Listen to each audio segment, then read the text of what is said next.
มณีភិក្ខុទាំងឡាយបណ្ដាធម្មសមាទាននោះធម្មសមាទានណាដែលមានសេចក្តីទុកក្នុងបច្ចុប្បន្នទាំងមានសេចក្តីទុកជាវិបាកតទៅភិក្ខុជាអ្នកប្រកបដោយវិជ្ជាដឹងនៅធម្មសមាទាននោះស្គាល់តាមសេចក្តីពិតថាធម្មសមាទាននេះឯងមានសេចក្តីទុកក្នុងបច្ចុប្បន្នទាំងមានសេចក្តីទុកជាវិបាកតទៅភិក្ខុជាអ្នកប្រកបដោយវិជ្ជាដឹងនៅធម្មសមាទាននោះស្គាល់តាមសេចក្តីពិតរមែងមិនសេពនៅធម្មសមាទាននោះវិចាធម្មសមាទាននោះកាលបើភិក្ខុនោះមិនសេពនៅធម្មសមាទាននោះវិចាធម្មសមាទាននោះហើយអារម្មណ៍ទាំងឡាយដែលមិនជាទីប្រាថ្នាមិនជាទីត្រេកអរមិនជាទីគប់ចិត្តរមែងសាបសូន្យទៅអារម្មណ៍ទាំងឡាយដែលជាទីប្រាថ្នាជាទីត្រេកអរជាទីគប់ចិត្តរមែងចម្រើនឡើង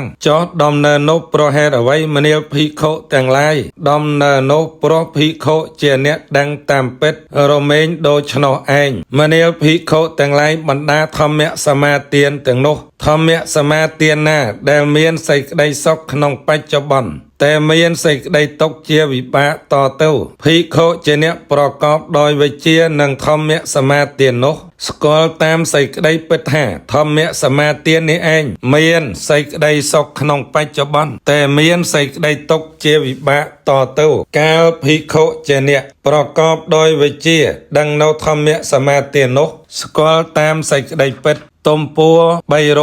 323រមែងមិនសេពនៅធម្មសមាទាននោះវិចាធម្មសមាទាននោះហើយកាលបើភិក្ខុនោះមិនសេពនៅធម្មសមាទាននោះវិចាធម្មសមាទាននោះអារម្មណ៍ទាំងឡាយមិនជាទីប្រាថ្នាមិនជាទីត្រេកអរមិនជាទីកប់ចិត្តរមែងសាបសូន្យទៅអារម្មណ៍ទាំងឡាយជាទីប្រាថ្នាជាទីត្រេកអរជាទីកប់ចិត្តរមែងចម្រើនឡើងចោះដំណើរនោះព្រោះហេតុអ្វីមនាលភិក្ខុទាំងឡាយដំណើរនោះព្រោះភិក្ខុជាអ្នកដឹងតាមពិតរមែងដូច្នោះឯងមនាលភិក្ខុទាំងឡាយបណ្ដាធម្មសមាទានទាំងនោះធម្មសមាទានណាដែលមានសេចក្តីទុកក្នុងបច្ចុប្បន្នតែមានសេចក្តីសុខជាវិបាកតទៅភិក្ខុជាអ្នកប្រកបដោយវិជ្ជាដឹងនៅធម្មសមាទាននោះស្គាល់តាមសេចក្តីពិតថាធម្មសមាទាននេះឯងមានសេចក្តីទុកក្នុងបច្ចុប្បន្នតែមានសេចក្តីសុខជាវិបាក